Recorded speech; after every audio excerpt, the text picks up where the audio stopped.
Good afternoon and welcome to another edition of Off the Cuff here at City Hall. We have a lot to run through today, so let's get to it. First, I'll try to cover what I think may be the two biggest pieces of news in the last month. We're forgiving the $275,000 in COVID loans that we issued last March.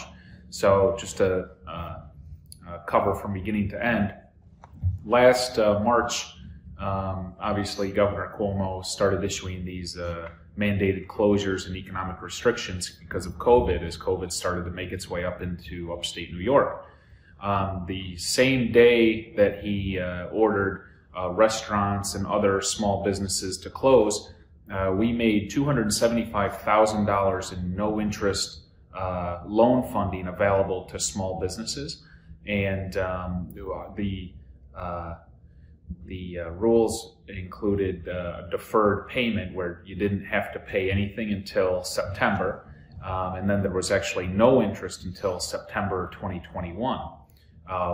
As the pandemic went on, we actually delayed those deadlines and never actually even got to the deadline because restaurants were still dealing with some restrictions and being closed.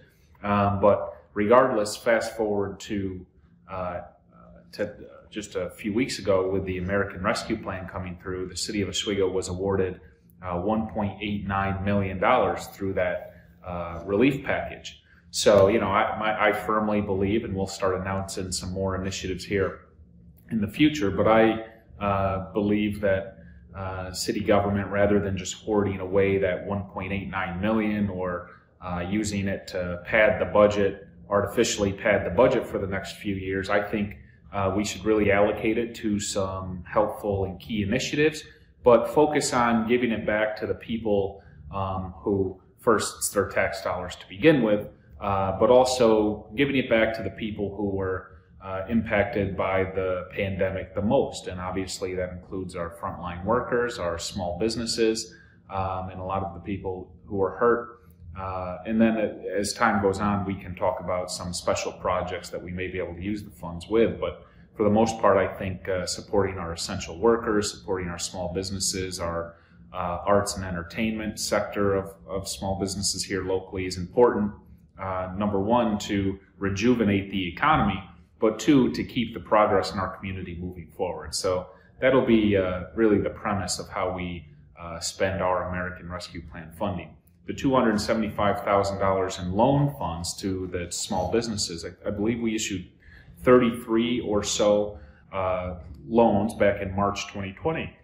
So fast forward to now, we can actually forgive those loans and use the American Rescue Plan funding to replace the loan money that was issued. So those loans, which averaged about $10,000 to each business, actually becomes a grant now where it's forgiven and the businesses either get to keep the money, or if they hurried up and for whatever reason paid the funds before they had to, they're actually reimbursed that money. So I view those $10,000 loan/grants as a nice shot in the arm for these businesses who have a big shortfall in revenue from 2020 and even 2021.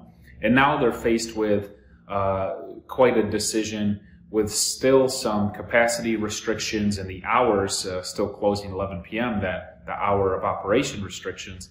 They're really caught in the balance. Do they totally reopen, bring back staff, have their distributors ramp up the orders and deliveries again, or do you still continue to have limited hours of operation, keep your staff laid off or not? Because it's really a balance. Is it worth it or not now with continued restrictions? And I hope this $10,000 that they now get to keep helps make that decision a little bit easier, and also helps keep the businesses around for the remainder of the time we're in this pandemic and even beyond. We're certainly not back to normal yet, but we're getting there, and I think we have to make sure these businesses get over the finish line and back to normal here this summer. So we had a lot of businesses thankful for that appreciation, and I thank those businesses that reached out to express their appreciation.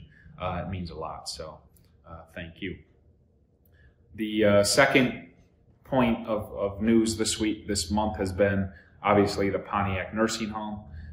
We've talked about that for many years now. It's been subject just in my time as city government, going back to 2014, 2015, it's been subject to several different criminal investigations, criminal charges. I think we all know the stories surrounding the Pontiac. Obviously, the building's been in deplorable conditions for many, many years. Patients have been mistreated and abused. The horror stories go on from family members of residents or residents themselves who have been lucky enough to make it out of there. Even past employees and current employees, to be quite honest, have reached out and expressed their disgust with the entire situation. So fast forward to earlier this year, the sexual abuse case came out in the news where a registered sex offender living in the facility was sexually abusing other residents, and that caught the attention of the press and the Attorney General's office, and we're helping with that investigation. But really, it speaks to much more, and this is where I have felt compelled to speak out. I think we've all seen enough, and there certainly have been enough, not hearsay, not rumor, not speculation, but enough criminal investigations, criminal charges, documented code violations, COVID violations, the list goes on and on and on, that we're really urging the State Department of Health to step in and do something about this facility. The people who live in that facility are among the most vulnerable, our seniors, elderly, disabled, and they really need to be protected. And there's no debating right now that they are in a vulnerable position, unprotected, when they reside at that nursing home because of the poor management of that facility that's been ongoing for many, many years. So I'm now speaking up. I issued a letter to the Department of Health Commissioner asking for a temporary or permanent suspension of the operator's license, and they can either relocate the residents out of that facility, which I would be happy to help with, or introduce a third-party operator if that's what's needed. But we really cannot wait for another senior citizen to be injured or to die, which has happened, again, before Department of Health steps up. And if for whatever reason the Department of Health won't step up for this facility and these situations, then what will they step up for? So we've seen enough, and we're going to continue to bring attention to the facility and plead with the Department of Health to do something. The attorneys for the Pontiac issued me a cease and desist letter and threatened litigation if I don't stop talking about the Pontiac nursing home. My answer to that's simple. If they want me to stop talking about the nursing home, then don't give me anything to talk about. And when I say don't give me anything to talk about, that's very simple. Take care of the residents, treat them with respect, be respectful to your employees, and clean up the code violations, and make it a facility instead of a 1-star facility on the state watch list.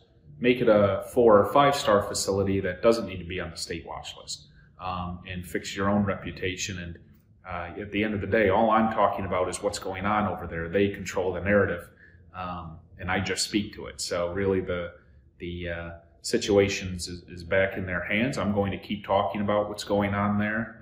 They can keep sending letters or do whatever they wish to do, but I'm going to keep talking about it, and actually keep talking about it even a little bit louder here in the next couple of weeks. So hopefully they step up and do the right thing. And if they don't, hopefully the Department of Health does. Other news this month, we opened a rapid testing site, or at least announced the creation of a rapid testing site in our downtown. This is a partnership between the city and New York State. It was part of the New York Forward Plan, announced earlier this year, that as the economy reopens and restrictions are lifted, a key component will be having these rapid testing sites in downtown locations. So the state reached out to me and wanted one of these rapid testing sites set up here in the city. We identified a site at 201 West 1st Street, which is right in the core downtown, near the theater, near our restaurants. So the location is certainly appropriate. And these are low-cost tests available from approximately 8 a.m. to 8 p.m. every day, where you can come in and get a rapid test and get the results within 15 to 25 minutes. And this helps people who have to travel, get their test done, or if they plan to have a busy day downtown and go to the theater, restaurants, or shop, or whatever you like to do, they can get tested first, get a negative result, and make sure they're not spreading COVID. Or if you've had a busy day and have been out and about and want to know before you keep moving around if you may have contracted COVID, you can stop in and get a test and know for sure. So again, it's very convenient, good location, ADA accessible, and you have your results very quickly. However, the testing site hasn't opened yet. The state is still working on some staffing, finding staffing for it. So once they get that sorted out, it'll be open and operating and available for use. A couple other brief things. We were designated a clean energy community, which is a recognition the city gets for passing clean energy initiatives. In the last few years, we passed a benchmarking initiative where we actually track and publicize energy usage for the city of Oswego and our city buildings. And we track that year to year, try to have energy use go down year to year, and then we publicize it so the public can see that. Our code enforcement officials do an annual clean energy training program. We have clean energy private projects, legislation, PACE legislation that helps if a private business or individual wants to do a clean energy project, whether it's their own windmill or a solar permit or HVAC upgrades, they can get an incentive, tax relief through that legislation. And then we passed a solar permit, which means if you want to do a solar panel on your building here in Oswego, you can do that. It's permitted, and we issue the guidelines for you, which are easy to follow. So all of those initiatives earned us the Clean Energy Community designation. So we join an elite list of other municipalities in New York who are on that list, and we also get a $5,000 grant that we'll put towards erecting some car charging stations, electric car charging stations throughout the community. So that was certainly good news. And then quickly, softball signups are open for the leagues at Legend Fields. Feel free to go to Champions Events website and sign up if you wish to put a team together or join in on the local league here. That's really been improved. The facility's been improved the last few years. So in addition to the league, we have a bunch of tournaments there. So looking forward to kicking that off. And then in the last month, we've hosted 2 clinics for vaccines. We have the second dose days coming up here this week and in a couple of weeks.